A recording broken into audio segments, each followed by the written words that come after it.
नमस्कार, साहित्य तक के बुक कैफे के एक दिन एक किताब में मैं जयप्रकाश पांडे आपका स्वागत करता हूं। और आज मैं राग रविदास श्री प्रकाश शुक्ल की इस पुस्तक के साथ उपस्थित हूं। श्री प्रकाश शुक्ल प्रोफेसर हैं हिंदी के, काशी हिंदू विश्वविद्यालय में भोजपुरी अध्ययन केंद्र से जुड़े हुए हैं। कई किताबें उनकी आ चुकी हैं। अपनी तरह के लोग, जहां सब शहर नहीं होता, बोली बात, रेत में आकृतियां, ओरहन और अन्य कविताएं, क्षीर सागर में नींद, वाया नई सदी, ये उनकी काव्य कृतियाँ हैं।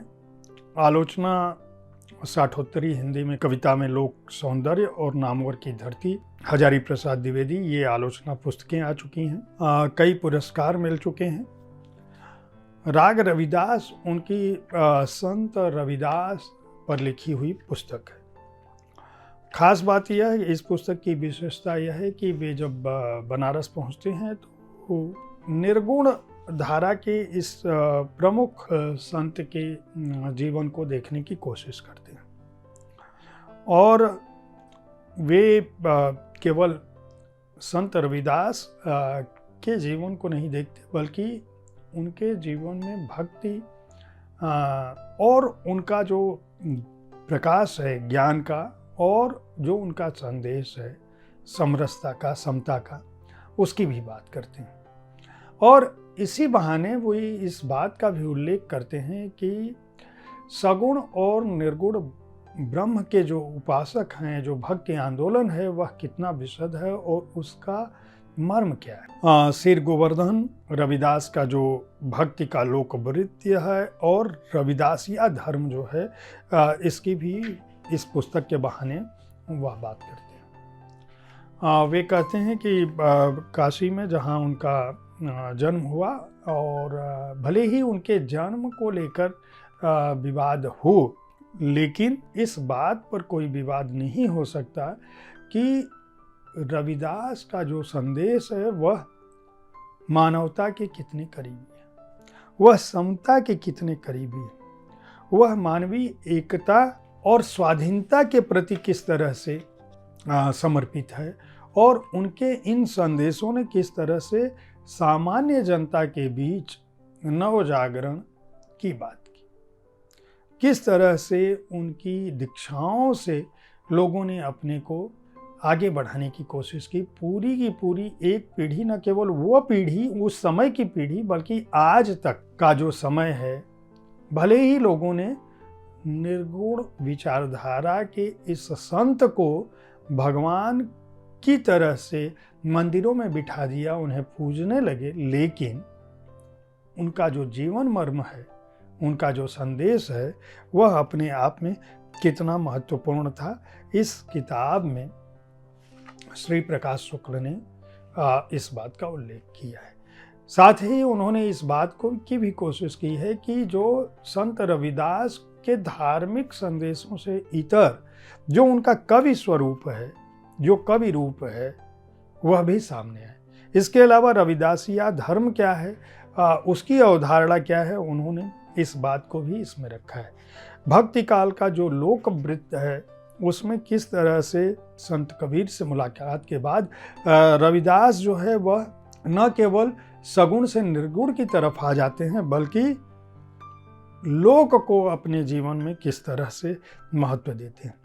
देशज भाषा का क्या महत्व है, क्या वितान है, और किस तरह से रविदास की गुरु नानक देव जी से जो मुलाकात होती है, वह भी कितने बड़े परिदृश्य को, भारतीय समाज के कितने बड़े लोग को प्रभावित करती है, यह भी इस पुस्तक में उन्होंने लिखा है। इसके अलावा भजन मंडलियों के साथ साथ सिर गोवर्धन का क्या महत्व है, किस तरह से पंजाब, राजस्थान, उत्तर प्रदेश और एक बड़ी हिंदी भाषी इलाके का वह समाज जो भले ही पढ़ा लिखा, शब्दों का औपचारिक ज्ञान से अपने को अलग पाता हो, लेकिन जिसकी भक्ति की भावना मानवता के बेहद करीब है, और किस तरह से लोग लगातार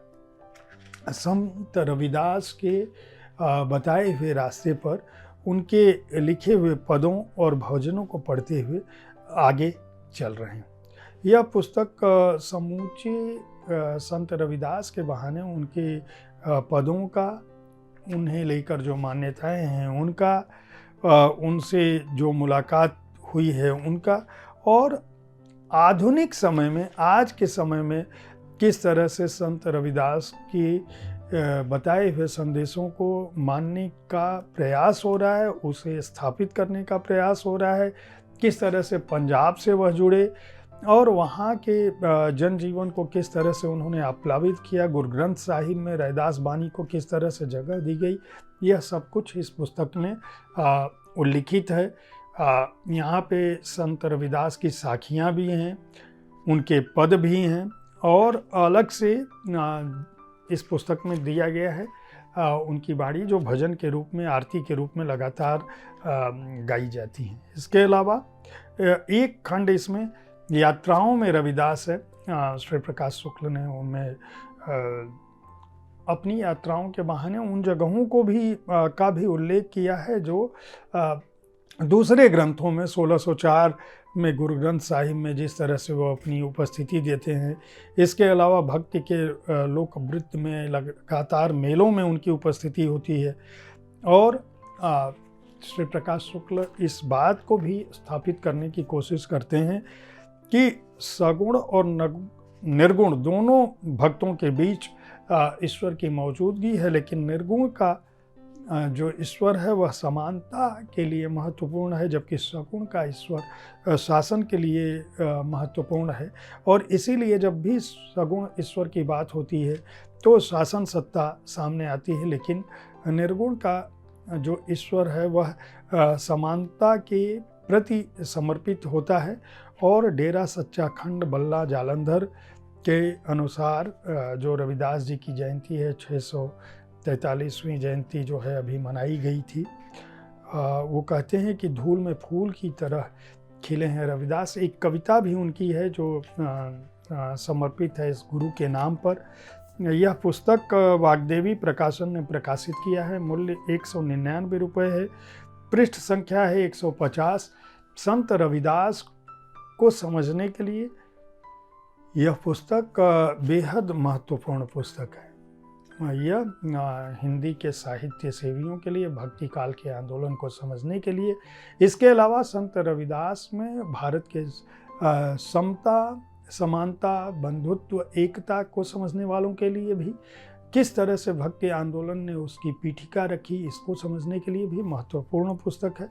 उम्मीद है साहित्य तक का यह एपिसोड आपको पसंद आया होगा। इस कार्यक्रम में आप किस तरह की पुस्तकों की चर्चा चाहते हैं, इसके बारे में अपनी राय से हमें ज़रूर अवगत कराएं। हमारी कोशिश होती है कि विविध विधाओं की पुस्तकों के साथ आपके पास पहुंचूं हर दिन, ताकि आपको अपनी पसंद की पुस्तक चुनने में आसानी हो। कल ठीक किसी समय ऐसे ही किसी एक पुस्तक के साथ मैं फिर मिलूंगा। देखते रहें साहित्य तक। धन्यवाद।